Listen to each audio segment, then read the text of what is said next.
And we are live. So, welcome to episode 141 of An American Werewolf in New Jersey. I am the American Werewolf. In the house tonight, we've got Eric from Hey Internet. Eric here. Pleasure. Yes, thank you for joining me for another late show. The Absolutely. usual rationale for a late show is that Rod is going to join us. Rod Jean Charles. Rod will join us, and Rod lives in L.A., so there's a 3-hour time difference. So 10 o'clock for us on the East Coast is 7 to him, but that's kind of when he's getting out of work. But tonight, even though we set it up to include Rod's going to be a little late because he's doing some work, and he'll hopefully get in sooner rather than later.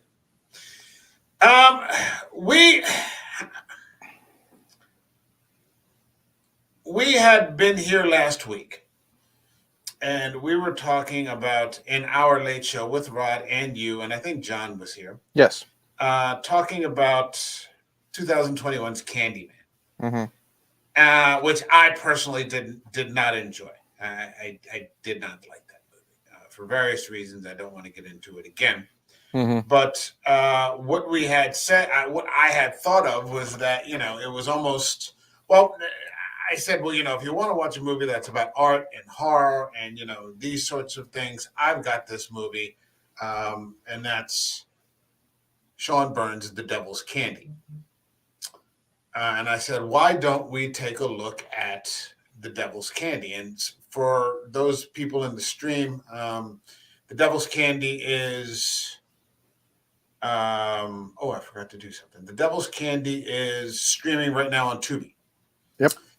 So it's there on Tubi. You can watch it for free. It's not a movie that a lot of people are talking about. I think it's a fantastic and stellar movie. And I thought it would have been a nice counter proposal to what we had done last week. So Rod's going to be here in a little bit. But if you're ready, we can get it going. So shall we? Yes, sir. All right. Boogie woogie.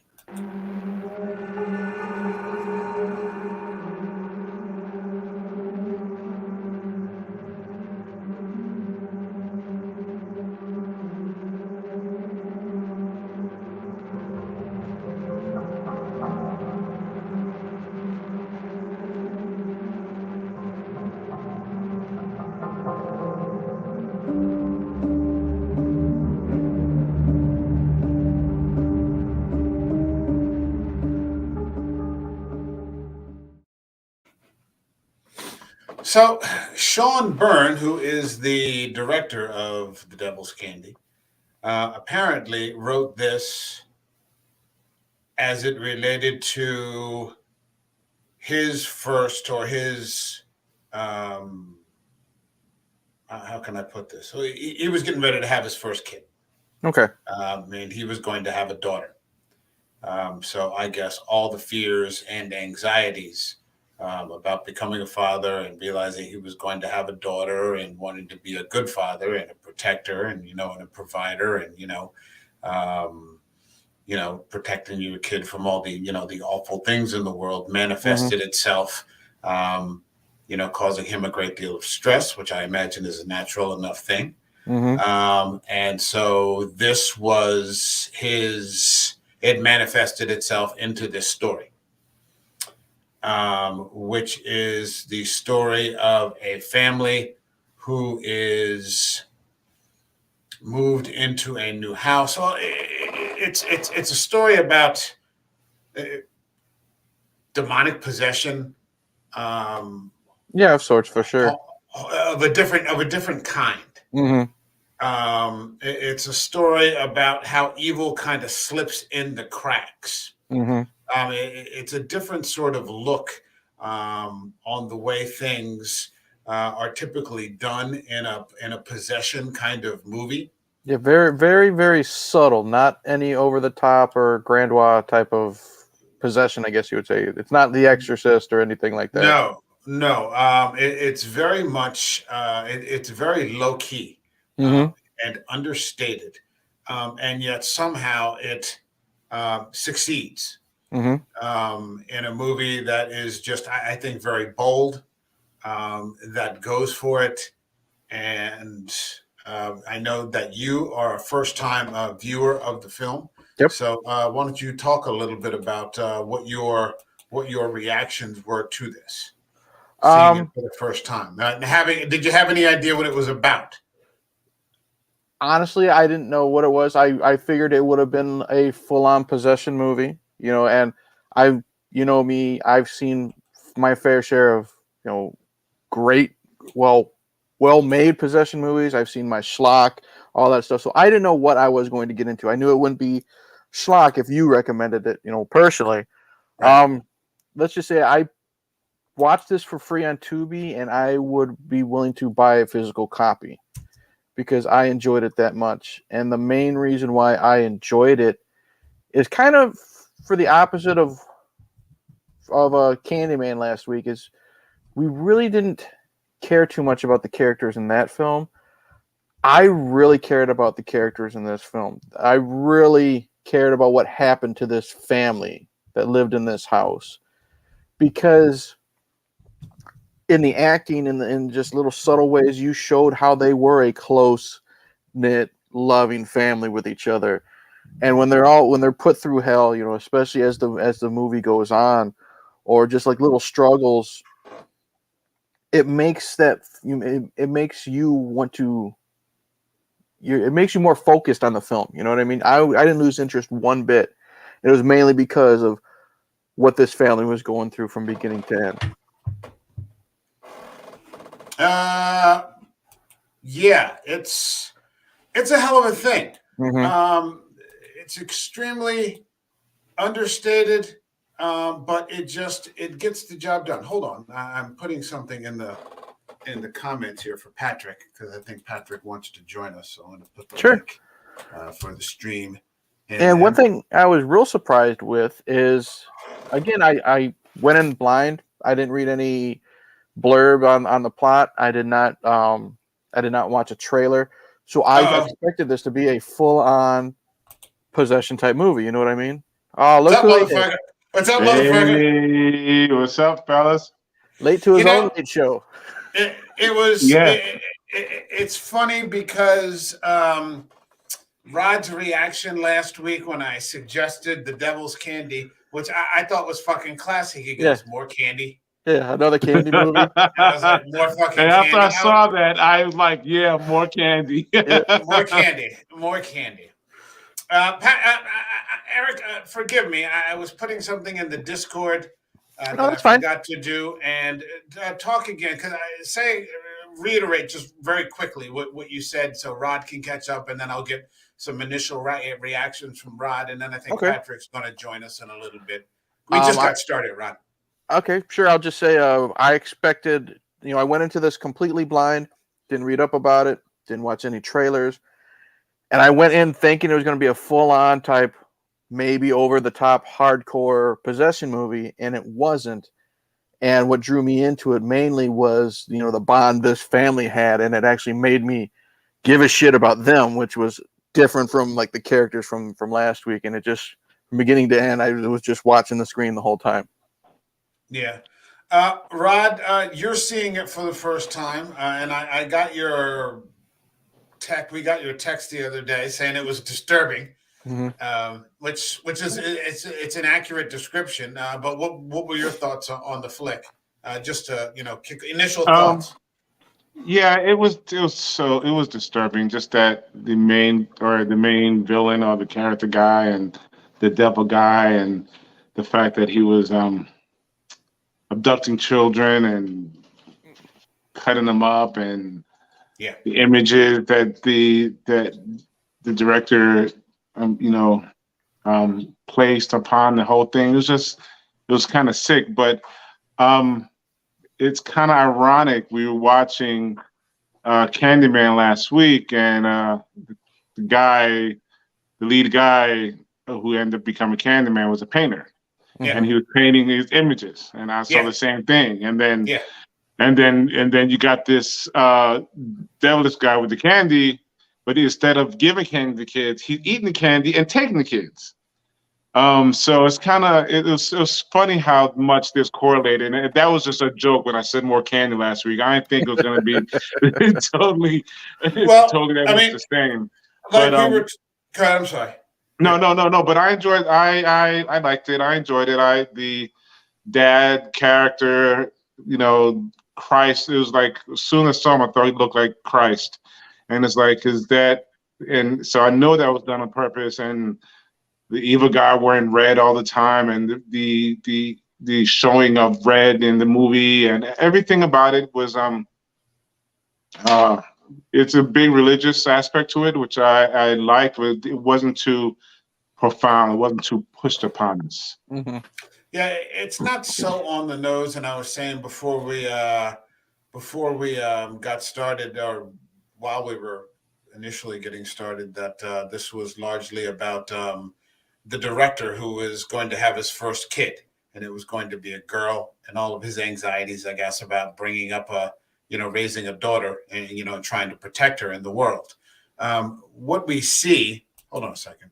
Hey, man. Hey, Patrick. What's happening? Hey, looks like we had a couple of knights in here. What's going on, my friend? Yeah. What's happening, Patrick? How are you? What's going on, Mike? I'm glad to be here. Yeah. Well, we got you for an IFC movie, so I figured we'd have to bring you in. So that always works. Patrick, this is Rod. Rod, this is Patrick, and Eric. Hey, Patrick. Hi, Eric. Patrick. So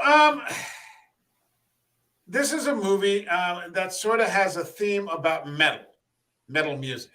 Mm-hmm. So if anybody has told me that they've gotten rid of all the metal in their home after watching it, I will completely understand.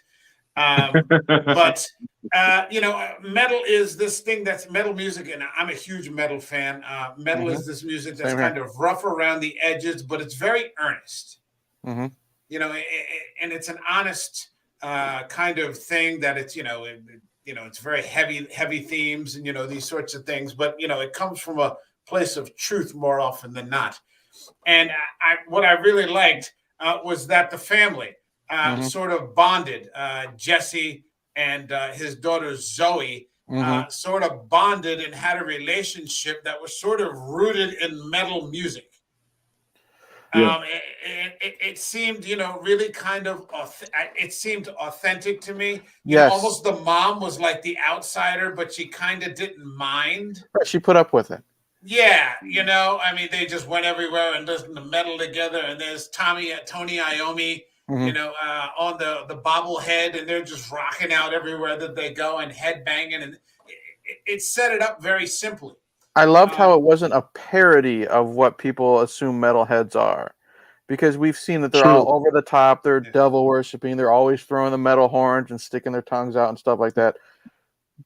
The dad and the daughter were metalheads, but it wasn't so in your face. You know what I mean? That was just a way you knew that was something they bonded over. And that scene that you just showed the still from when they're in the car, and mom's just she's looking at them being dorks with each other, and she's smiling and she's enjoying them having their little moment. Yeah. And I love how she says, "Can we basically put on something a little less metal?" And they're like, "Yeah, like what, Metallica, Mom?" and stuff like that. So again, it makes the metal music, which is important in this film, but it's not like in your face and like I said, making it kind of a joke, which it can be looked at times. Well, before I get to that, I should backtrack a little bit, because we start off the movie with Pruitt Taylor Vince, who to me is just phenomenal in this. He's a very underrated actor. You're seeing always good. a lot of good character work from this guy. Identity. And Constantine. Mm-hmm. He's got a laundry list. Because he's got that thing with his eye, where like he's got an eye that kind of is off a little bit. He's overweight, and he always plays somebody that's really kind of disheveled, childlike sometimes. Yeah, childlike, or suffering from mental illness, or he's kind of typecast. Right. But it's still a lot of great character work. And the initial scene of him in his room in the dark, just playing that one chord, Thorn, Mhm. yeah. The heavy over boom, boom, boom. I mean, it just sets the tone in such a simple way. And it's You funny, know, that's the only instrument, that's the only sound that can block out those the the devil in his head, voices. whatever the Mhm. Yeah, and I thought that was a really interesting concept, and we talked about this, Eric and I, a little bit earlier. That Ray, the character Ray, is someone who's suffering also, Mhm. and he's struggling against these voices, and He's trying to block them out. yeah, and it almost has like this Lord of the Rings, like black speech kind of Mhm. whispering going on in his ear, and he's trying to block it out. The only thing that works is this awful, ominous chord that comes out of his guitar, and everybody wants him to just stop, because Mhm. it's too much. And what they don't understand is that that's the only sound that prevents the voice Mhm. from getting him to do terrible things. Patrick, get on in here. I know you're a big IFC fan. What are your thoughts? Yeah, this is a fantastic movie. One of the best IFC Midnight's films I've watched. We covered this. We covered this movie in the IFC Midnights, and this one is absolutely, it's wrenching.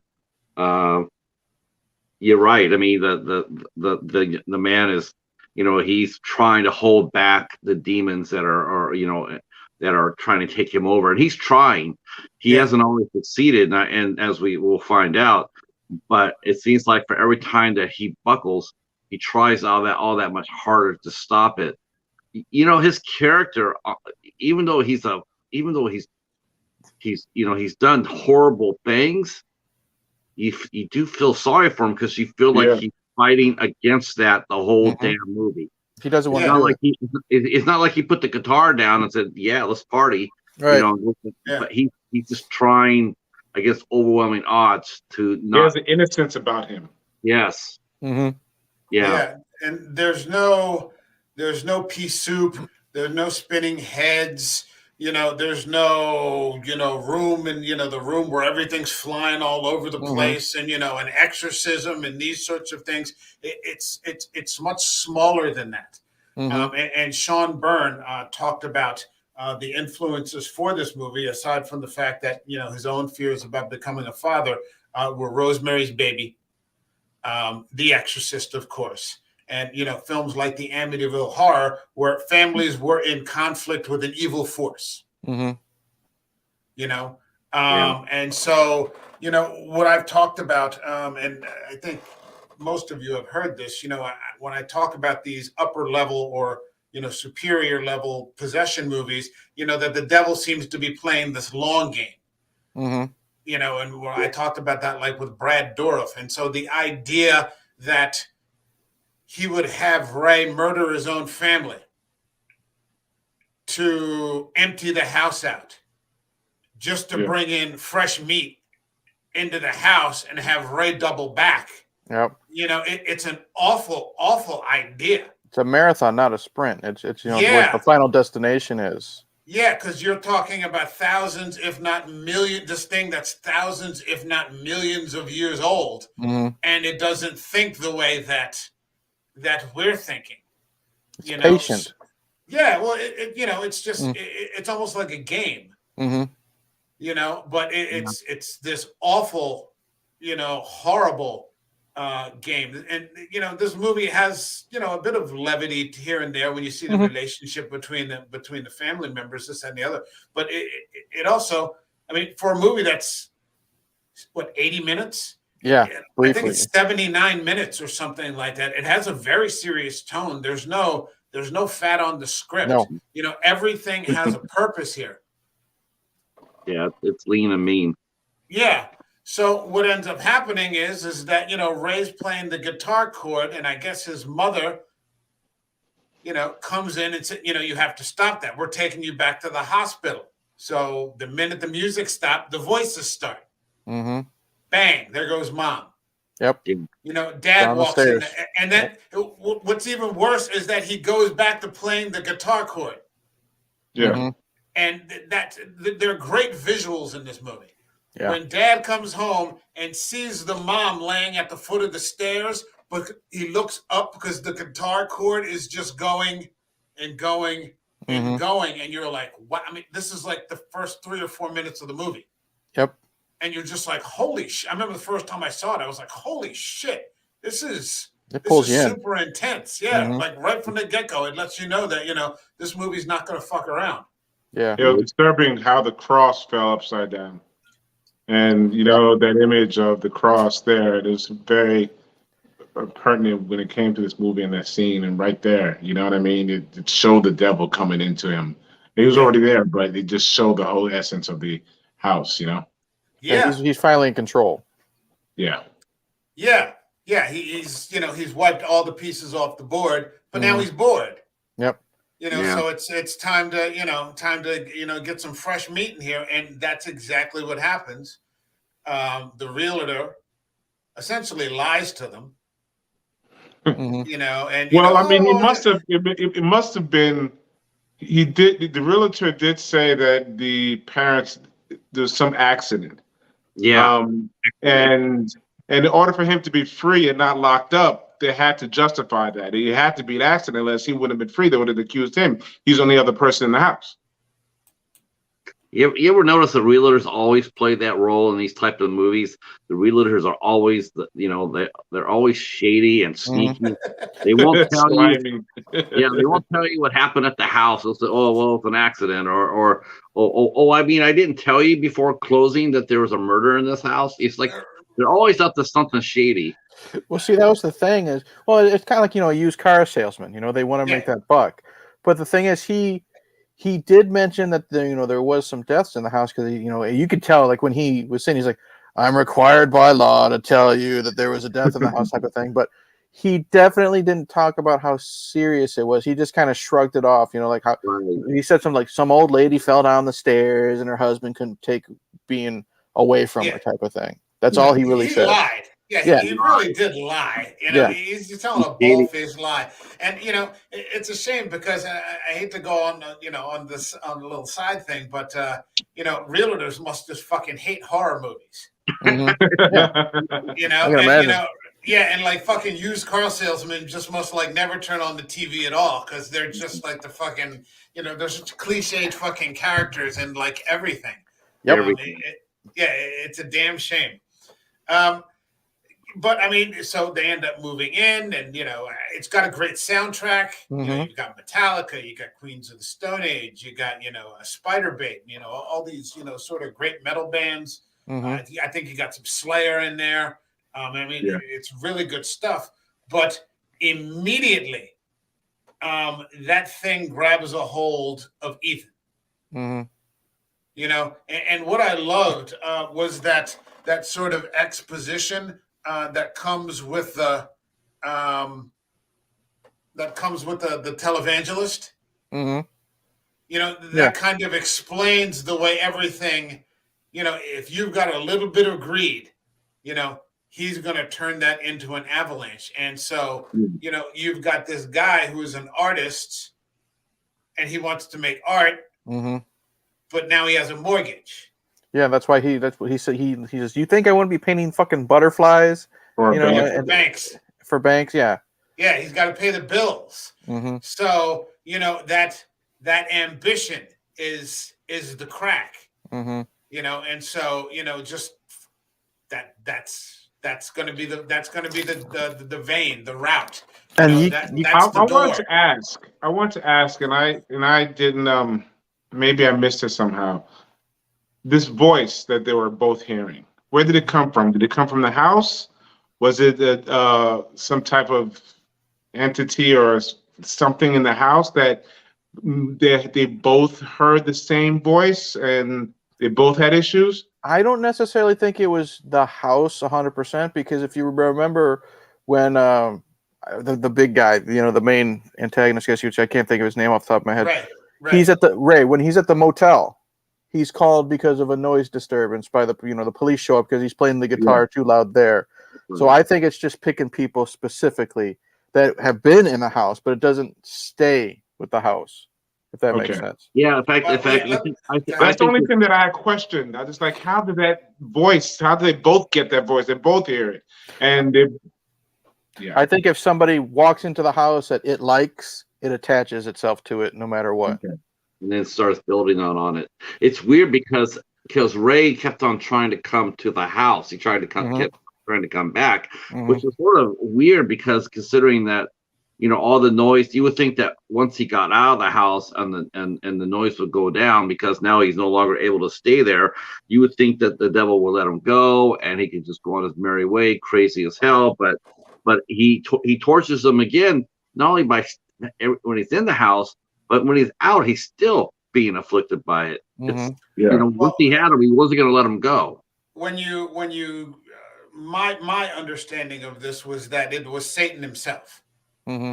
It was Satan himself, and so leaving the house isn't going to help you at all. Right. And when we start to get into the background, which comes towards the end from the police who give the case study, he had tried to do this when he was 12 years old. Yep. So this had been something that had been going on with him his entire life. Yeah. He said, the voice was the devil. The devil wanted candy. He had to feed the devil candy. Candy was children. Right. Children. Yeah. Yeah. It's like not for lack of a better word concerning it's the devil. Like once he got his claws in whatever character he wanted, there was no letting go. Well, yeah. I mean, because that's the exposition of the story is that that people, humans, are his demons on earth. And that's what makes it different from most other possession stories. It's actual people that are doing this. Right. It's people that he's using to do these awful things. And, I mean, every time I go through my Twitter timeline, I hate to see it, but I mean, you see these people and, they're attacking senior citizens, just random. The random violence that you're seeing on the streets, and you're just like, what the hell is, and it almost doesn't seem like that far of a leap. Right. I got a lot of vibe watching this, with the subtleness of the devil taking control of these people. It made me think of that movie Frailty or that Denzel movie Fallen, you know what I mean? How he uses us as vessels to get his work done type of thing. Yeah. Except it's not. It's almost like a command. It's not really a possession. It's kind of like the way that it grabs a hold of Ethan Embry. And Ethan Embry, of all people to be in this. That was a surprise. First off, I had a hard time separating him. I kept thinking it was Eric Stoltz from Pulp Fiction. Okay. You know what I mean? Yeah. But I got the Jesus, the look and everything. And Ethan Embry, who I don't know very well other than like Empire Records. Sure. Or he's in a really good movie called Cheap Thrills, which is on Tubi. Highly recommend that movie. I think you would dig that one, Mike. Okay. But he's in my circle, I guess you'd say my generation. He's just known for like teen movies. Can't hardly wait. Can't hardly wait. Yeah, and I watched this. Can't hardly wait. Oh yeah, can't hardly wait. Yep. Okay, yeah, I Jessica forgot Love about Hewitt. Mm-hmm. Yeah, he was the one who was in love with Jessica Love Hewitt. that. Yeah. But he's done some really good movies. In fact, he did one movie had a similar supernatural theme called Convergence, which I highly recommend. That was really good. I was like blown away because you're right, because he had that teen reputation. But I think to me like he just like almost disappeared there for a year. Yep. I think he was having problems.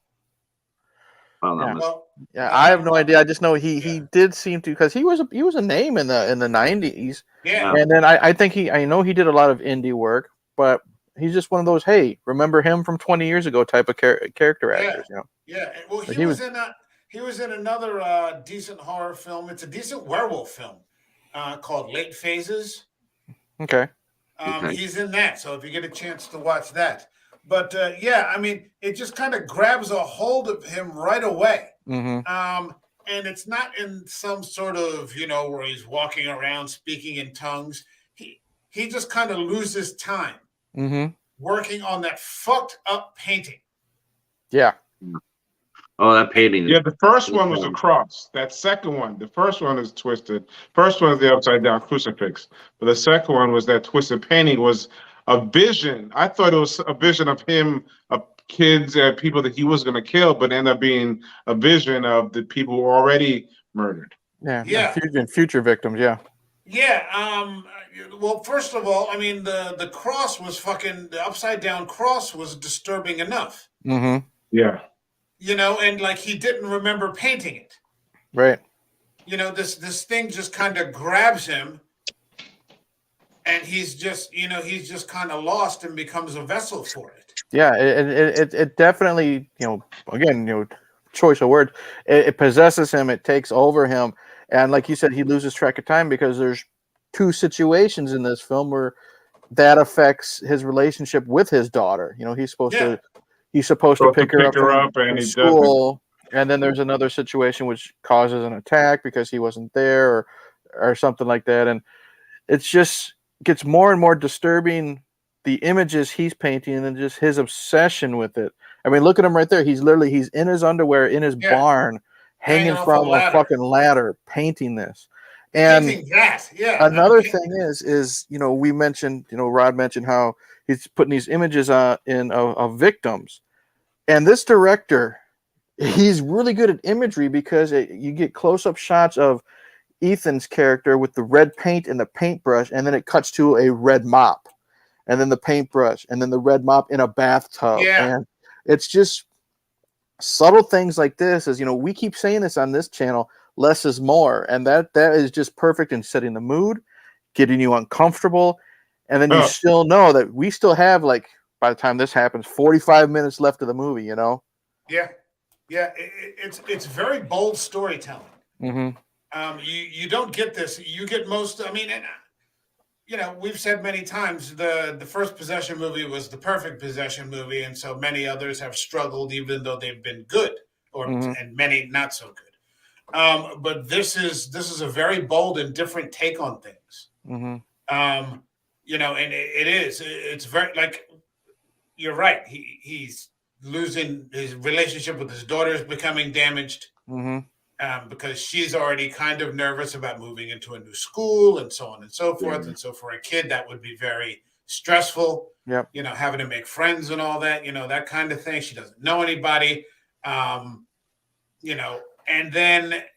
And that was tough too, because again, like I said, we've already, fell in love with this family because we have these little levity moments, which is, helps us love them more because, I love the little montage. It's just them rearranging the house, and it cuts to him laying on the ground like he's exhausted, playing around because you can tell he's a jokester with his daughter, and she lays down with him, or they haven't made the decision yet. I love this scene where she's a metalhead, the daughter, she's up there, and there's teddy bears all over the walls. Yeah. And he kind of convinces her. He's like, you're not going to see them anyway. You're going to have, all your music posters. And she says, well, if I see one teddy bear, you're just going to have to buy me another poster. It shows the relationship of this family. And then when they're put through all this trouble, it's just like you feel for them even more because that avalanche is about ready to happen to them. Yeah, and they have no idea that it's coming, and it's very obvious from watching this that she has him wrapped. Yeah, and the thing is, we don't know why he's susceptible and the others are not. Because the wife and the daughter aren't attacked at all. They're just there. It's like Ray's parents. Ray's parents, they didn't hear that noise either. So the thing is, it's like what opened the door to these? Why were they wide open? It reminds me of The Exorcist, where the devil only possessed the weak, in some sense, because Ray was weak, and the dad was going through the struggles with his painting and his and not being as successful, and so I think it's kind of he was just attacking those because they have some type of weakness in them.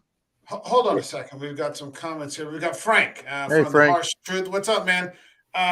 Frank, in the comments is a link in the stream if you want to just come on in. If you want to stop in and say, hey, it's no big deal. For the StreamYard link, it's in there. The devil's candy, the candy is children. Mm-hmm. So the devil has been making Ray suffer his entire life as a child. Yeah. Now, what's happening with Jesse is kind of a distraction because the real target is Zoe. Yep. You know, so Ray's parents are going, they're still going to be fish food. Mm-hmm. So, it doesn't really matter. And the same thing's going to happen with Jesse and Astrid. Mm-hmm. But the main target is the children. Now, whether, it's somebody like Ray who he gets to use for years and years and years, or it's, someone who, and it's really awful, the imagery, the suit. You never thought that you could be creeped out by a suitcase. Yep. But here we are. But knowing that bodies in there is really. And that's what's great about it. You don't children's see, body. a child's body, yep. children's bodies, because you have multiple suitcases. Yep. Yeah. But you don't see anything. No. Yeah, man. Yeah. If you have a vivid imagination, you know what's going on, and you can imagine what it's in there. And Yeah, all you see is him painting using red paint. Flashing back, and might see some blood in the bathtub. And the you know what I mean? But exactly. other than that, just him painting, red paint, and that flashing back and forth. It's just, and seeing like every cut he made of that kid, you saw some red paint. That's the imagery I saw. Yeah, that's what's great about it is that it's a Rorschach test. Mm-hmm. Everybody sees what their imagination, shows them. And that's great filmmaking, because me, I love my blood and guts at times, but this movie here proves that you can be made uncomfortable, and you don't have to see that to have a scary movie. No. And if you want to talk about creepy, what about Ray getting into the bed with Zoe? Oh. Yeah. Doing absolutely nothing. Yeah. Mm-hmm. All he's doing is just facing her. He's watching and her, yeah. having a conversation. Yeah, he starts having this conversation, and it is just, you're like, what? I hadn't seen this in a long time, and on its one viewing, I ended up buying a copy. But I remember, watching it just now. I just watched it before we went on, and I was like, oh man, I forgot about this, and it's very cringy. That I'm a parent. That's the scariest moment in the movie to me, because and you mentioned that was like the director's point. He's going to be a father. It's like bringing a child into this world, the dangers that they're going to face. You're not always going to be able to protect them, and that, like I said, that is what was truly scary for me, is because knock on wood, what if something like that happened in my home? Someone just crawls in the window and is just laying in the bed with them. And it's just, it's terrifying stuff as a father. I believe you. It's got to, yeah. I mean, because it's one thing out in the world. Right. But to come into your home. That's your safe place. Yeah. Not just her home, that was her bedroom too. Yeah. You know what I mean? Yeah. I mean, her bed right next to her. I mean, exactly. Yeah. Breathing nose to nose. Yeah. Yeah. They're like nose to nose. And he starts talking to her. They won't let me play it loud. I need to play it loud. And he's trying to tell her that, but he's actually trying, in a weird sense. It's like, he's so torn. I mean, he's going after Zoe, but he really, again, it's like it's almost like it's like putting a hitch of a mules onto him and pulling him, because he doesn't want to do it. But it's either that or he's in agony. Because of the voice eating him alive. They have that relationship with the guitar. Yeah. I think that's what connects them. Yeah, and that's where he shows up to the house. Yep. He just shows up to the house. Yeah. She just starts talking to him like a kid, because she has no idea that this is something that's not supposed to, and she yells at her dad. Right. For like, hey, you didn't treat him kindly. And dad's like, okay, maybe this is a little too sophisticated for you to understand, but something's clearly not, right about this. Right. And kids always get excited too. They always get excited when, like, she, he wanted to give her the guitar, and she's just totally like, the only thing she saw, was just the guitar. She didn't see all the strings attached to it. And a lot of kids are like that. Literally. You walk up to a kid and you give them something like that, and they're just all they see is what you're giving them. They don't see anything else around it that might be attached to it. You know, they just leap in for the goodie. It's like, see, that's again, like I said, that's what creeped me out. Like, yes, I knew he was being possessed, he was hearing voices and this and that, but even you take that, important part of the movie, you take that out.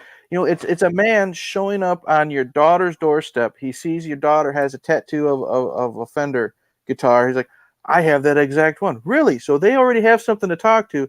And then the very next day, she opens the door and there's the guitar right there. There's the amp. And again, it's just, you have this stranger vibe of him trying to get attached to this family, and devil possession or not, however, it just makes it, whether you sympathize with him or not, very uncomfortable. Well, you've also got the devil's luck, because she's now pissed at her father about being late for school. Doesn't pick her up at night, and then she's pissed at him because he was rude to Frank in her mind, and then I think something else happened. He said no about the guitar. He says no about taking the guitar. That makes her mad. Yeah. But then at some point, I forget what it is. Something else happens, and he gets leveraged. He was late again, but he was talking to somebody, and the guy was offering him a drink and stuff. He says, "No, I got to go pick up my daughter," and he would have made it, but he just happened to blow a tire as he was driving to go pick her up or go meet her.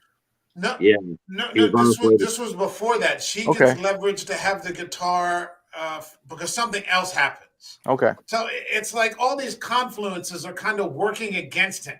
In like very subtle ways. Him being late that first time was the compromise. Okay, I guess you have to give me the guitar. Because you were late and I'm mad at you.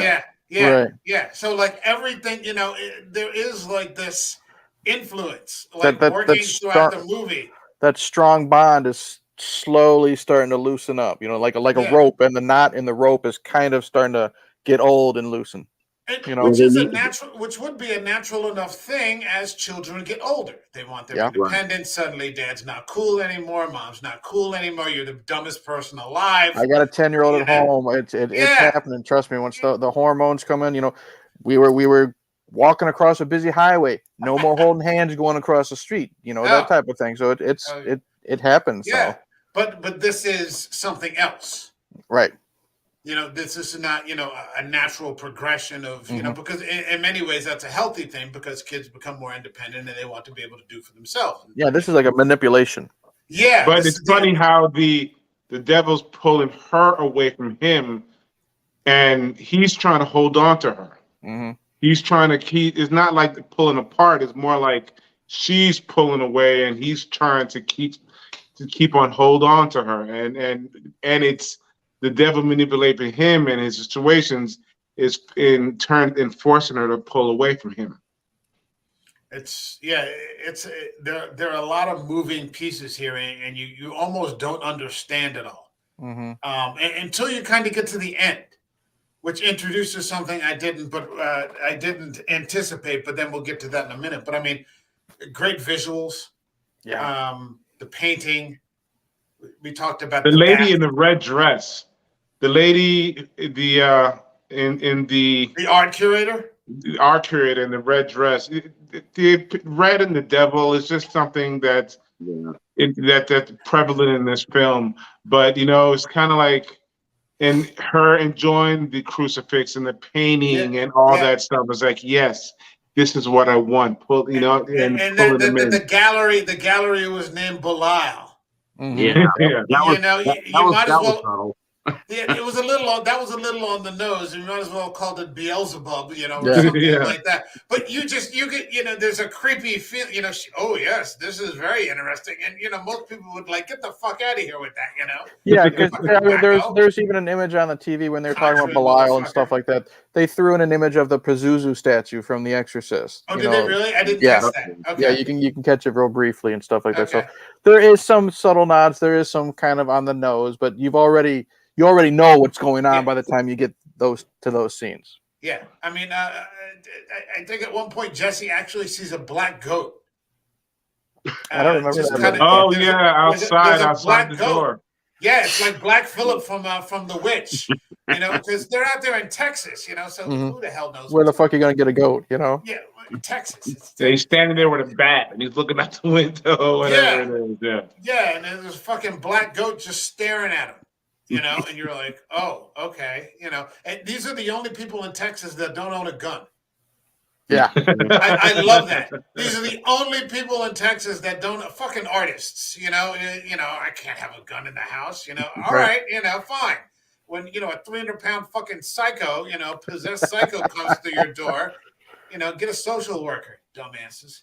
But I mean, like Rod said, the uses of red. There's that scene where he buys and that's just creepy. I remember Bill said this about The Exorcist. There were everyday things that happened in The Exorcist, but visually they were just creepy.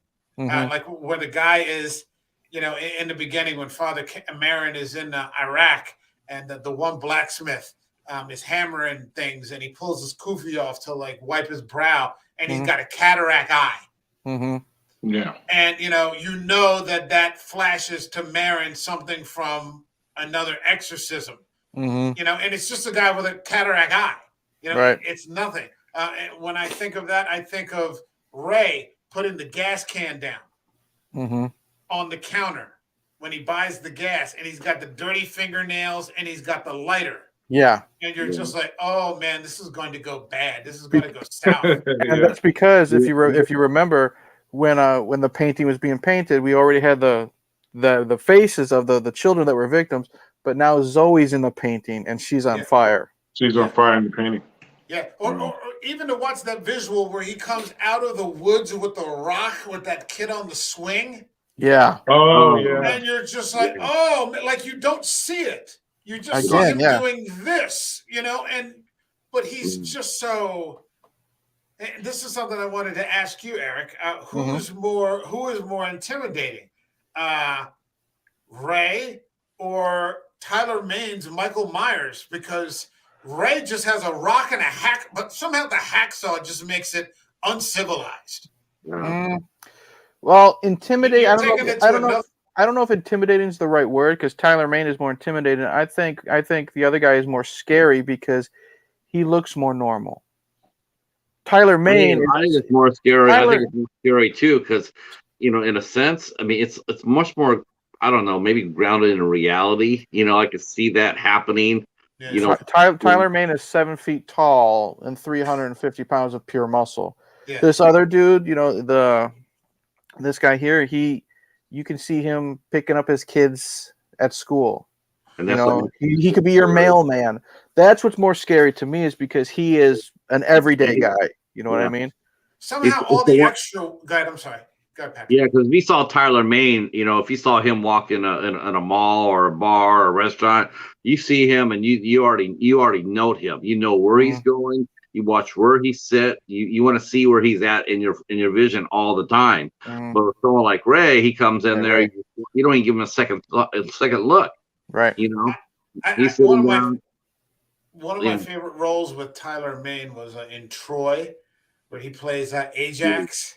Oh, he's just got that huge hammer. It's like the hammerhead is like this big, and he just swings it like this, and he's like knocking fucking Trojans, like 6 Trojans over at a time. But the thing about Ray is that he's got that fat, disheveled, dirty, like he takes off the jumper top, and I don't know what that is, if it's sweat or vomit or. Could be both. You don't know what it is. He looks like everybody that sees him, like when he goes to rent the hotel room. When he goes to rent them, and the guy's just staring. Yeah. He knows like something's off. Wrong. Yeah, something's off with this guy. When he goes to buy the gas can, the Indian guy behind the counter is just staring at him like.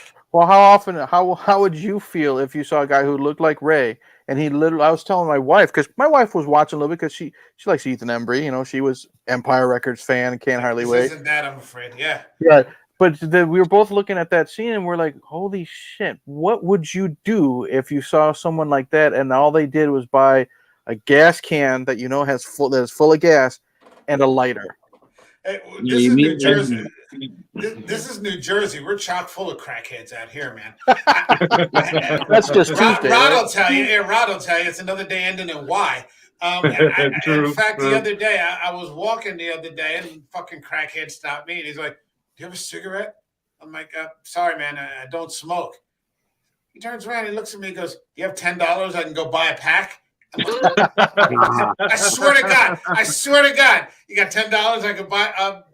Sorry, you should have went the other way around. You have $10. Well, you have smoking leave. Just go big, then go small. You know what I mean? Sorry, Mr. Crackhead, I can I buy can't you a help you Lucy. today. Yeah. So it's just yeah. All right. If he had come up with a gas can, that wouldn't. Yeah. No. Yeah. The true story. But I mean, that's what's so great about the characters. The fact that what you said earlier, Mike, he was his image is realistic, and he does have this devil in his head, but you can't see it. There's no imagery. There's no like you see an image of like a ghost of a devil that possessed in his body. This is a normal guy that has issues, and these guys you have these homeless mental people who. Whatever Reagan back in the day decided to close all these institutions and let all these people on the streets. This is the type of person you see in the street all the time. I see it here in LA all the time. People just having fits by themselves, or with people going to the bathroom right in the middle of the street, or just twisted. And these are the type of people that are gonna, kidnap your kids and cut them up and put them in some type of suitcase. What helps, I think, with this Ray character is that actor. He, we said how he's kind of a character actor. He always plays, not mentally. He always plays usually mentally imbalanced characters. But he's also got, he's also got a pain in his face with every role he plays. So again, you believe this torture he's going through because this, identity. He's in the movie Monster with Charlize Theron. He's one of her customers and stuff like that she kills. He's in a movie called 13 Sins. That is on Tubi that I think is great. With Ron Perlman, you buy it in his not just his performances, but like just his body language, his look, and he sold this role. Like we mentioned before, sometimes at least me and Mike, sometimes we like that little tortured soul type of backstory to our villains. You know what I mean? We've talked about that with what Rob Zombie did with his version of Michael Myers. He came from the broken home and stuff like that. So you have a little bit of sympathy with him. Ray's not a good guy. No, he's a mass murderer of children. Yeah. But there is a tiny, tiny, tiny bit of sympathy because he is doing this against his will to stop these voices. And it sounds bad, but you still have that little bit of sympathy for him, even though he's doing these horrible acts. Yeah, it's sort of like when you hear about people with mental illness, and they do stupid shit, they hurt people or whatnot, and you hear about them, well, they have mental issues, and you sort of feel, you sometimes don't necessarily feel sorry for them, but you do have a little bit of empathy. It's like, it's like, wow, if they would have been, what if they would have had access to a doctor? What if they would have had access to medications or a therapist or whatnot? But they're not. They're on the, look at, like you mentioned, LA. LA's just it's a lost city. I mean, there's got to be so many fucking crazy people on the streets of LA. I mean, they're just, I mean, I would be, I grew up in the Southern California area. I would not want to go back there for nothing. It's like Chicago here. Yeah. I did a 6-month stint. This was 2005, 2006 in adult-based mental health. I worked with clients who were out of the hospital but couldn't live on their own. So they lived in like those boarding homes. And in order to receive benefits from the government, they had to go to a day program. Mm-hmm. So you had a lot of people that were in, addiction recovery and, this sort of thing and so on and so forth. And a lot of people who suffered from schizophrenia, that sort of thing. And the tragic thing about, schizophrenia is, of course, the auditory hallucinations. so on and so forth. But I mean, the real tragedy is that those voices never tell those people anything good. Right. Yeah. You know, they're just it's awful. It just must be so. I couldn't even imagine. You know, It but makes you want. It makes you really wonder about possession too. You know, when you hear that story, that's you what hear I. that. Yeah, that's what I was. I mean, this could, you know, Ray is a character who spent 20 years in a state psychiatric facility. You know, and could just as easily, you know, if you like when that cop shows up to the door, the cop, I think that cop realizes something's off with this guy. You know, that police officer, he's looking at him like, okay, you know, I don't just, you know, I don't want to have to come back here. Yeah, please don't make me come back here. He's being polite. Right. But you know, it could just as easily be disguising itself as mental illness when in reality, in this case, it's not. You know, it's an actual, it's you know, evil. You know, and he's just a pawn that's being forced to do these things, like Eric said, against his will.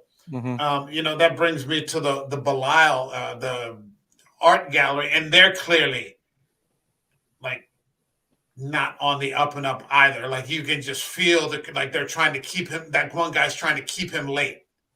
You know, there's just he keeps offering him the drink. Yeah, you know, this is the world's oldest cognac. You know, let's sit here. Oh, you know, she'll be okay if you're 5 minutes late. Yeah, if you're 5 minutes late, you know. And at this point, this was after the first home invasion. Ethan Embry's like, no, I have to leave. Right. And that's where he gets the tire blowout. And again, it's you realize how adamant he is. He's not just saying, "Oh, I know, I don't want to drink."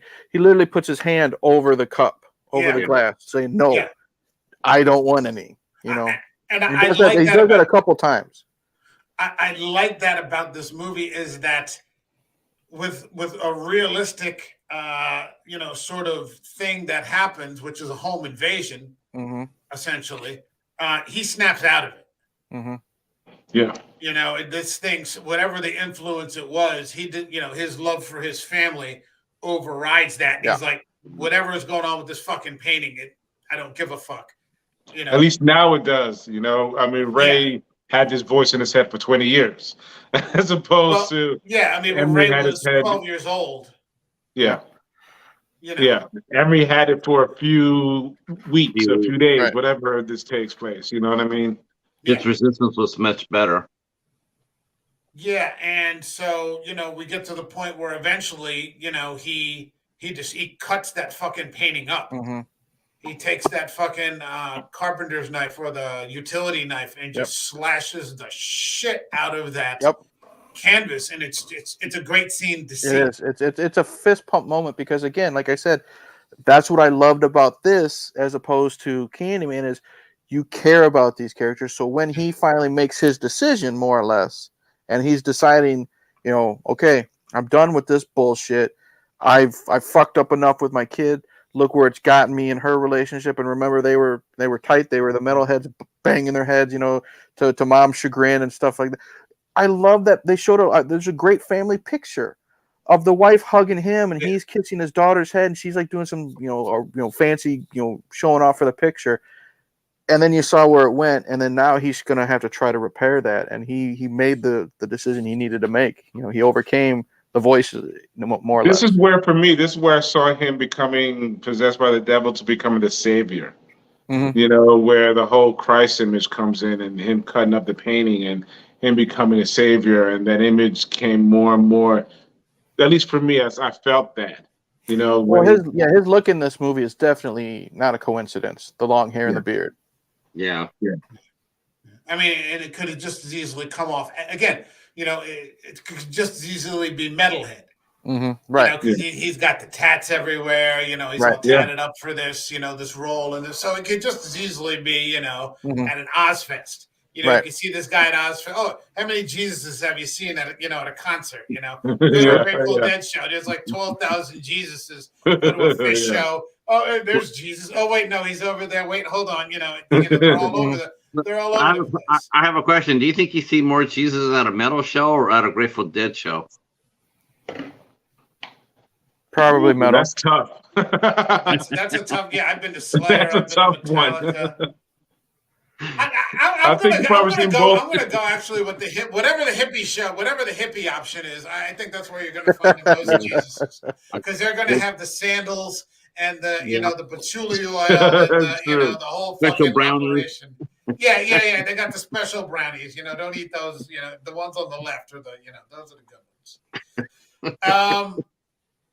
Yeah, I mean it's just, and then, but what I love about this is the economy of time, and that we get to this within an hour. Mm-hmm.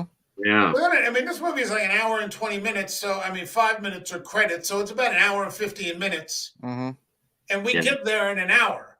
Yeah, boom, and boom, I'm boom. like, what's the problem? Then you see another movie and you're like, what the fuck, man? What am I watching here? Why is this taking so long? Because I just saw 2 days ago, that this took, an hour to get here, and it kept me engrossed the entire time. Yep. But then, yeah, I just saw no. It's funny you That's say all I have that. to say. It's funny you say that because I was thinking the same thing when I was watching X the other day. I was like, Jesus Christ, it's been an hour and nothing's happened yet. I still got another 45 minutes to go. Gee, okay, really? Okay. Patrick, hold on a second, because here's the thing. There's something in me that makes me not want to see either of those two movies. What is it, X and the other one? What's it called? Now there's they got another one. They're releasing the second one, and then they already previewed the third one. Yeah, so, and I don't have, for some reason, I don't know anything. I think X is the one where they go to shoot a porno in like some 70s barn or something like that. Yeah. And I'm like, I don't care. Yeah. Am I wrong? Have you seen it? I mean, I've seen it. No, it's an okay movie, but it's an hour and 45 minutes long. And it's just like, I said, but honestly, I mean, I guess it could work both ways.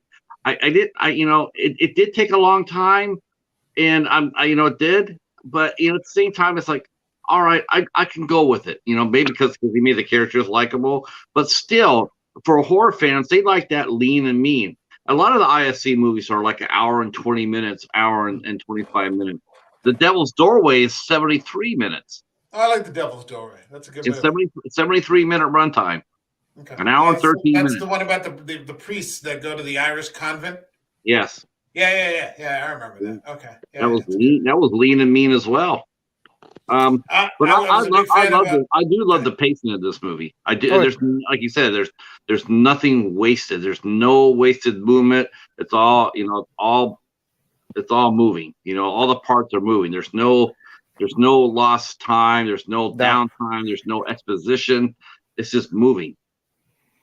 Yeah, we were, I knew it was the final act of the movie, with the cops are stationed outside the house and this and that. So I just wanted to see how much longer I had because I was watching it late at night. I'm like, wow, there's literally only 15 minutes left of this film, if that. And like I said, I knew at least 3 to 4 minutes of that, and at least on Tubi is the credits. So I'm like, there's only 10 minutes left. What? We haven't had the big climax left, but I haven't been bored. It's just like, it's like a freight train. You get all this in an hour. And you're not waiting for something to finally fucking happen because you've already gotten so much happening in that first hour. Yeah, it's great. It's great storytelling. Great storytelling. Okay, so then we get to the second attack, and this is bad. Yeah, this is bad. That fucking poor female police officer. Oh, she was screaming, and the whole. And it seems like it lasted so long before they actually showed what was going on with her. And screaming. Oh. And a movie that is not emphasizing gore. This isn't some sort of torture porn, Hostel or whatever, Saw, right? It's all implied. Mm-hmm. And it works. That, what image really sticks with me? Other than the mixture of the paintbrushes mixed with the mop inside is when Ray puts down that bloody rock. That stayed. We didn't see how it got bloody, but he literally just thumps it right down there on the ground, and it's like it's got that dark red, just encased on it. And you know what happened. He probably bashed the guy's head in with it, but didn't see it, so you got to let it click in your mind of what happened. You're dealing with a caveman. Yes. Primitive. You're dealing with a caveman. Yeah, I mean, he doesn't have a knife. I mean, at the end, he gets a gun off the officer, right? But he barely knows how to use it. Yeah, he didn't show up with the gun. He took it. Yeah, he took it You saw him grab it off the ground. Yeah. Yeah, after he bashed the two officers' heads in. This is someone who's been operating with a rock and a hacksaw. Mm-hmm. This is some sort of demented caveman, and it's just again. And to me, that's scarier. Anybody in a movie can get a gun and shoot a person. That's not scary to me. When you have to get close enough to do something with a rock, that's scary. Yeah, that's up close and personal. When, and it does not happen every day. Patrick, I like my Friday the 13th and stuff like that. My air quotes favorite type of kills aren't the, tree trimming saw to the guts or this over the top bullshit. I like the in close and personal, like, strangulation type of things, because to me, that's what makes it scary. That's what makes it, intimidating and stuff like that. It's not, just stabbing a person and cutting them in half. You get close enough to choke a person out or snap a neck like that. That's scary. Like a knife fight, like a knife fight. There's this fantastic movie with Benicio del Toro and Tommy Lee Jones called The Hunted. Oh yeah, it's a great movie. Yeah, William Friedkin. That's what I'm talking about. That's terrifying right there. That's just brutality, and it's personal. It's yeah. That's when I think of rocks, I think of like the Israeli-Palestinian thing. Where they're throwing these huge fucking rocks, but the rocks are like big enough that if they hit you, and hit you in the head, they'd fucking kill you. Right. These sorts of things. Yeah, it's a very personal thing. This entire thing with Ray, it's up several notches from what you typically see in a killer, in a horror movie. He shoots Jesse. He shoots Astrid.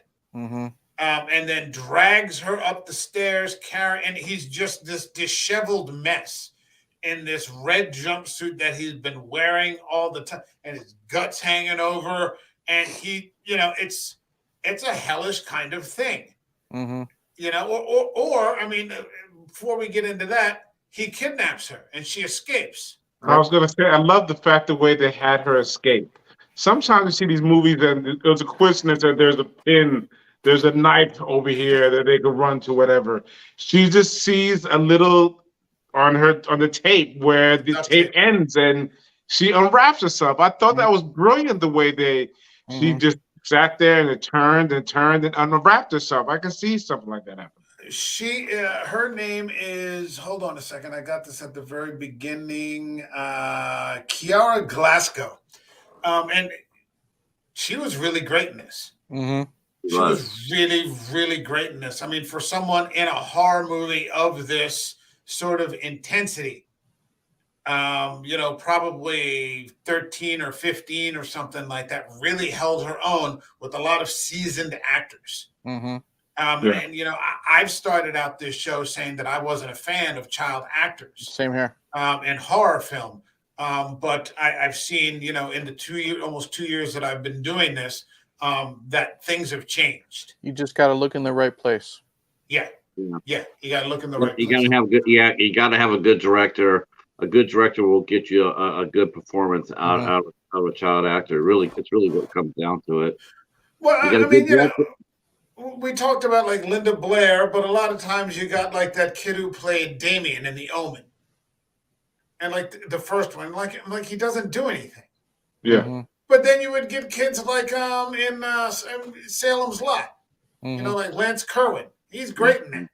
Yeah. But you like Patrick says, it goes to the director too. Mike, how many times have you brought up, Rob Zombie's interview? Why is with Phantom Menace? Why is Liam Neeson so bad? Because he's acting with a tennis ball instead of acting against a real actor. So there's lots of things, but there's not a bad performance in this film. No, there's not. Great. Yeah. Hey, what's up? Echo Cello saying, hey. I mean, we get to the final scene, and it really is hell. They are, I mean, he shoots, See, that's a terrifying image right there. Look at that. yeah, I mean, I really thought that I really thought he was going to shoot Astrid in the head. Yeah, I did not know how this movie would end. Like I said, I went completely blind, and you get the vibe that it could go either way for this family. Yeah, you can't. It's unpredictable. If he had won in the end, I don't think it would have been a surprise to anybody. No, not at all. You know, it would not have been a shock because, you know, he's just kind of a force. But, you know, another thing that I loved was the visual of Ethan Embry collapsing, and the way he collapsed and the way like his legs splayed out when he got shot. Again, just another great shot. There's tons of great shots in this the film. shot of Ryan finally getting burnt in the end, that in the fire, the way it just turns all black and like crisp, and he just seems like he just immediately turns to ash. Yeah, just fantastic. And then finally,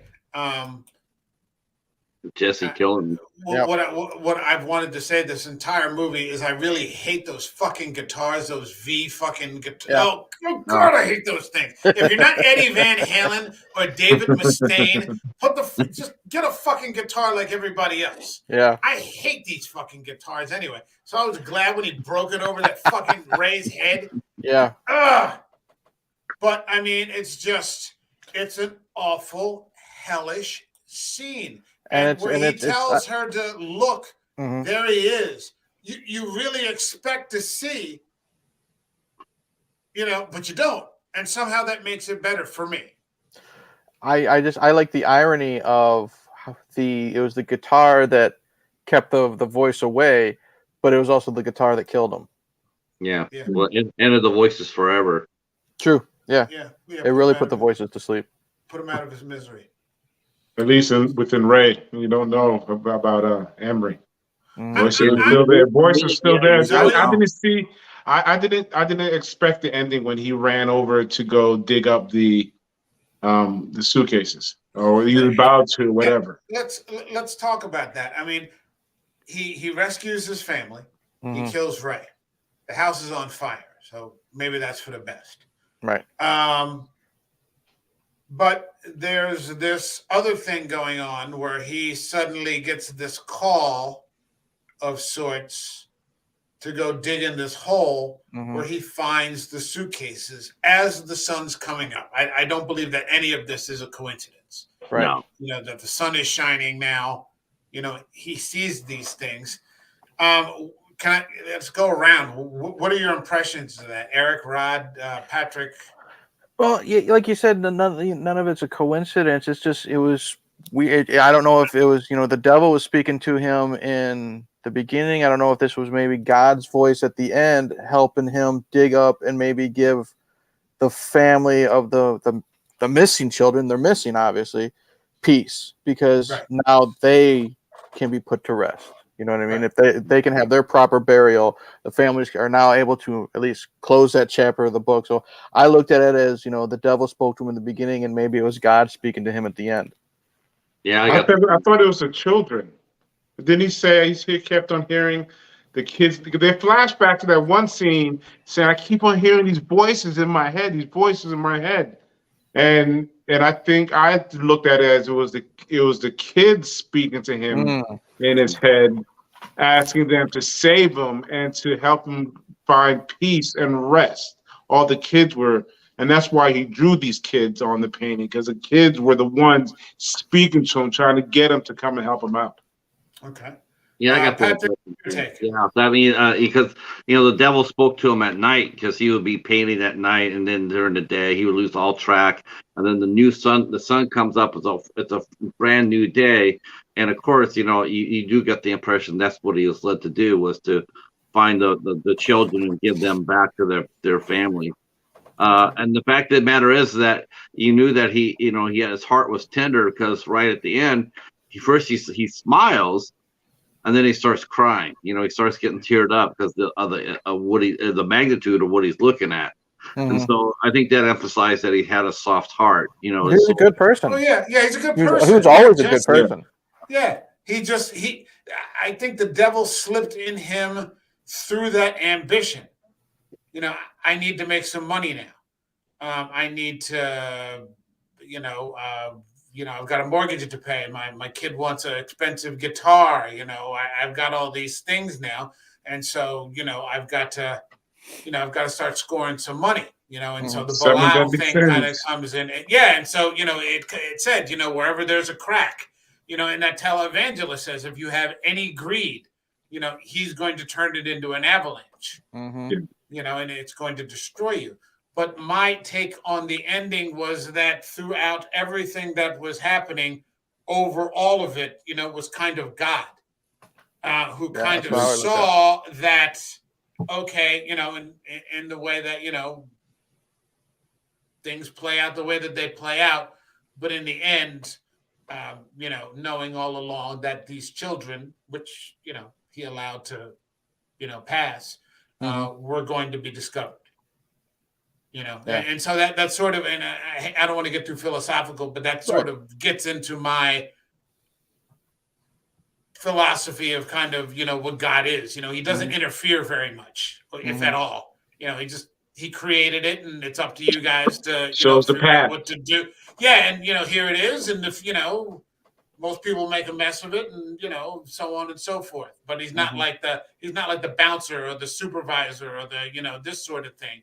And so in the Overwatch position, understanding how it would turn out, he just kind of let it play out. And that was something I didn't expect either, because it is something that happens in a lot of movies. There is a God aspect in these possession movies, but it wasn't hinted to at all in this one. Right. Yeah. Until the final 60 seconds. And there you go. It's subtle, not as like Carrie. Carrie was kind of subtle, even though sometimes thrown in your face. But yeah. So we got Phil's creepy videos saying, "Hey there, horror fans! It's your buddy Phil here. What's happening, man? Thanks for stopping in. Yeah. I always appreciate it. It's a great fucking movie. It's a great film. It's a great movie. This is one of those movies that I hang my hat on as saying, see, this movie, honestly, it's in all serious, and I'm not being facetious or anything else. I'm being really serious here. To me, honestly, what separates this movie from a movie like Hereditary, other than the marketing? I mean, if you're looking at the movies itself, they're both okay. I mean, they're both good movies, right? They're both good movies. They both have a lot of things going for them. Everything's going right, but one is a hit and one is not.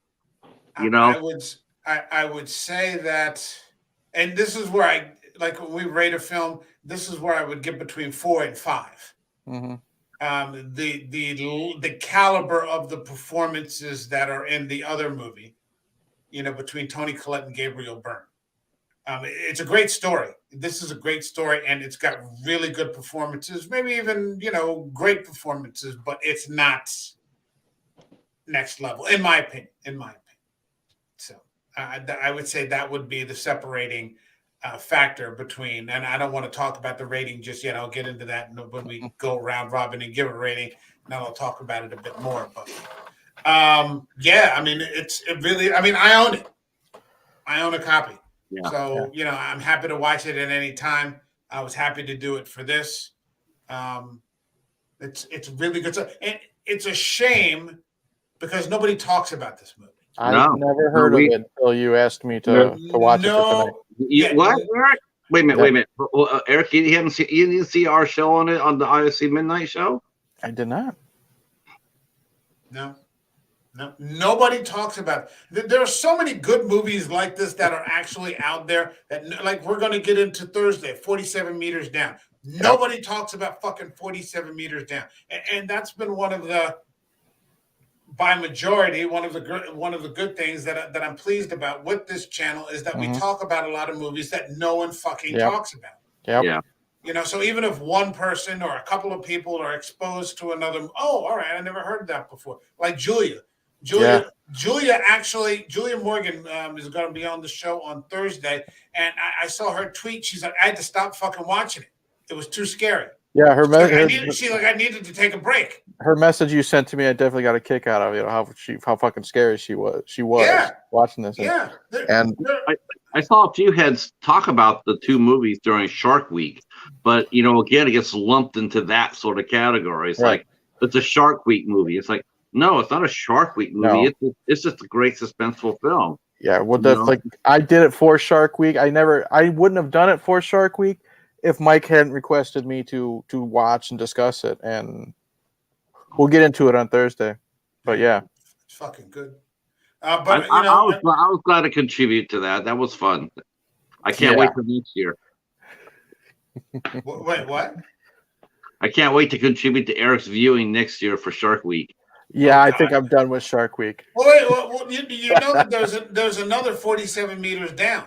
That's equal to the fucking task. There's a second movie and I've got that too, Uncaged. 47 meters down, Uncaged, and it's fucking lit, man. There are so many good movies out there that people just aren't, you know. And Evil dies in fucking 14 days, man. That's why. Now you understand Evil dies. Now you understand why I really love the ISC show, and that's why I love doing that show with you guys, because man, we're talking about movies no one talks about at all. I mean, nobody. I hate to do this to Patrick, but even though. Huh? Go ahead. No, I even like I said, I see and hear about 47 meters down. I've heard about that movie more than I have any of the ISC movies that we've talked about. Other than maybe the people might have heard about the Reputation of the Centipede, but they'd never watched it. They've only gone on the Reputation. I was one of those people. I don't want to watch that. But I understand. But no, I understand. I'm not. There's no shame in that. There's, you know, hey, everybody's got their boundaries, and that's all right. It's body horror, isn't it? Yeah, it's body horror. Because I just got the new. I'm going to cover this. I got the new Cronenberg film. I got it on Blu-ray, and I haven't watched it yet. Crimes of the Future. Oh, I thought. Have you seen Crash yet? What? No. Have you seen Crash? No. Cronenberg's Crash? No. Oh. Yeah, you need to go look that up. Oh, fuck! That reminds me. We got to get. What I'd like to get into at some point also is Possessor. Yeah, I'm trying to find. Cronenberg. That's a great fucking. I heard that's an awesome movie. Fantastic. All right, movie. I can see it's getting late. Maybe people are getting a little winded here. I'll tell you what. Let's get into the rating of the film. Eric, Rod, Patrick. So Patrick, is your first time here rating a film. We basically have a 0 to 5 rule. 0 being I'd rather smash my finger with a roofing hammer than watch this movie again. Children of the Corn. You can go to half, 1, 1.5, all the way up to 5. 5 being, this is a masterpiece. This is cinema. I definitely would give it. Hold on, Patrick. Hold on. We're going to go around. Okay. We're going to start with Eric, and then Rod, and then you, and then I'll go last. Eric, what are your thoughts? Like I said, I'd never heard of this film until you recommended it to me to do for tonight. Turn off your camera, Patrick. Stop it. He's trying to influence the vote. It's subliminal messaging. Now, Patrick knows I can't be influenced. He knows that. But I'll just say this: strong performances, likable characters, subtlety with everything, great soundtrack, great visuals. And again, it's that perfect. It's less than 90 minutes. It's all perfectly put together. I'm giving it a 4.5. It's you're still batting 1,000, Mike.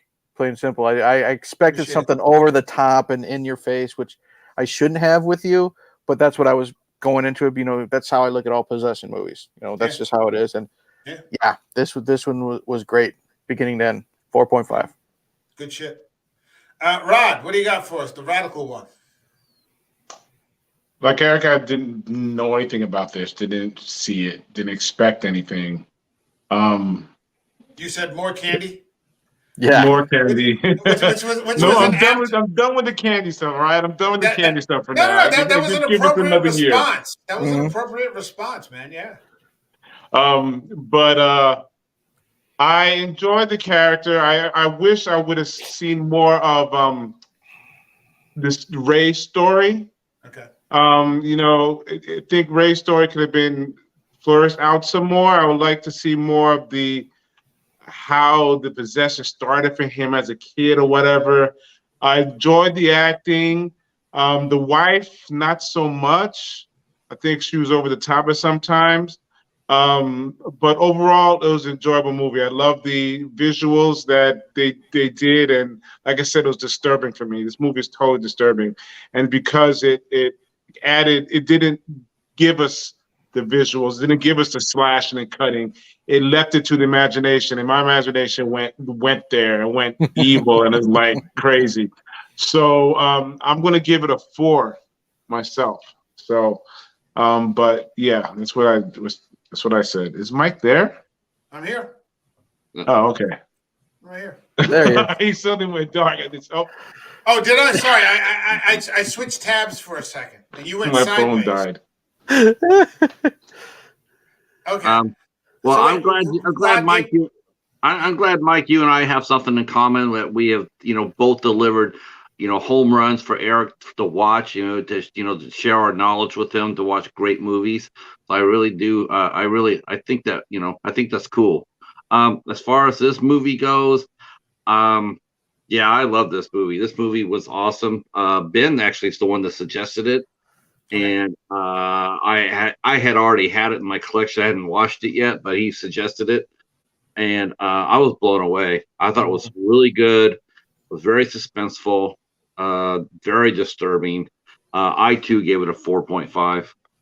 Okay. 4. I want to reiterate add one thing to what I was saying is, you guys know me. I'm a physical media collector. I watched this for free on Tubi. I'm willing to go purchase a copy because I enjoy it that much. I'm willing to spend money on actually having that. I don't know if there's any bonus features or not, but it to me, it doesn't matter. I would still willingly go out and buy a physical copy because I enjoyed it that much. That was my reaction. I think originally this film was on Hulu, and I saw it on Hulu, and like immediately went on Amazon and bought the Blu-ray immediately. Yeah. So it's like that. It's like, oh shit, Rod's phone did die. I hope he's coming back. Hey Eric, just tell you what, buddy. Why don't you to send me your address? I'll send you a copy. Oh, nice. I'll hit you up after the stream. Thank you. Appreciate it. Thank you. So, spreading the ISE goodness. There you go. Appreciate it. Thank you, Patrick. I'm going to go with 4. And a 4 is, and this is a very strong 4. 79 minutes. So that means 75 minutes. Streamlined story. Really good performance. Really good story.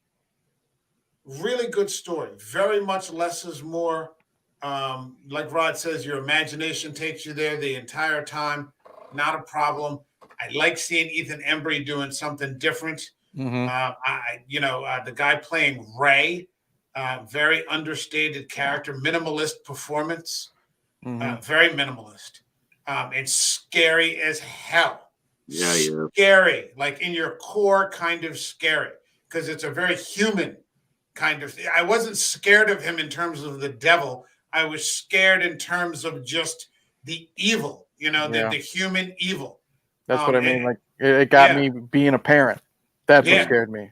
Yeah, I believe. And so I'll say to anyone watching this or listening, if you're a parent, I guarantee you this will affect you in one way, shape, or another. Just the danger that their daughter Zoe is put in by this man. Yeah. And we've said enough, but that's what scared me. Now, in quick response, and I don't want to get into it, but in quick response to what you were saying, Patrick, in terms of a 5, for me personally, what I do to get to a 5, an example of what I did for 5 was Joker. Todd Phillips' Joker. when we talked about Joaquin Phoenix, and the difference but the difference usually for me between a 4 and a 5 then comes to the level of performance. And so so it's that difference between Ethan Embry. Ethan Embry did a great job.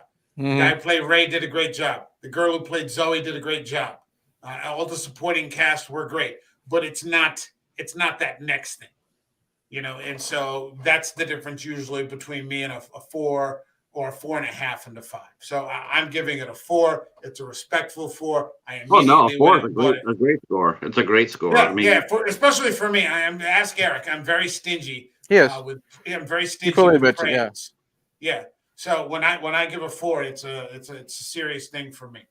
Mm-hmm. So okay. I think we're working on 90 minutes now of talking about this. We've talked we've talked longer than the movie. Yeah, more than I thought we would, and I'm sorry that Rod is gone here. Eric, plug something. Sure. You can find any content I do on my YouTube channel. Hey, Internet, Eric here. Me and Frenzy will be back this Saturday for our Two Bearded Losers podcast live, 10 p.m. Eastern, 9 p.m. Central. We are discussing a movie that will almost never be discussed on this channel here unless we do another Guilty Pleasure stream. We're going to be talking about the Stephen King movie Maximum Overdrive. So hope to see anybody in the chat. It's just a good time. It's like this show, two friends bullshitting, only the quality of the film is not as good. I was just talking about that movie today when I was at the library. I was talking about that with somebody else sitting there. I was talking about Maximum Overdrive. That's good. Right. I'm gonna plug something. I'm gonna plug this. So September 25, the IFC Midnights, which Mike is part of, we will be over on Davis Horror's channel to talk about The Wretched on at 6 p.m. on Sunday, September 25th, 8 p.m. Eastern time, and that's a IFC Midnight film that is quite excellent. Okay, right. I'm definitely going to have to check out these IFC movies now, especially after watching this one. There've been a good number of them, and there was a little blip in our internet here, but we had even done an A24 movie when we did Saint Maud. Yes, which again was another extremely stressful, human, disturbing psychological film. Very, very good film. Very good film. Very good film. Really enjoyed that.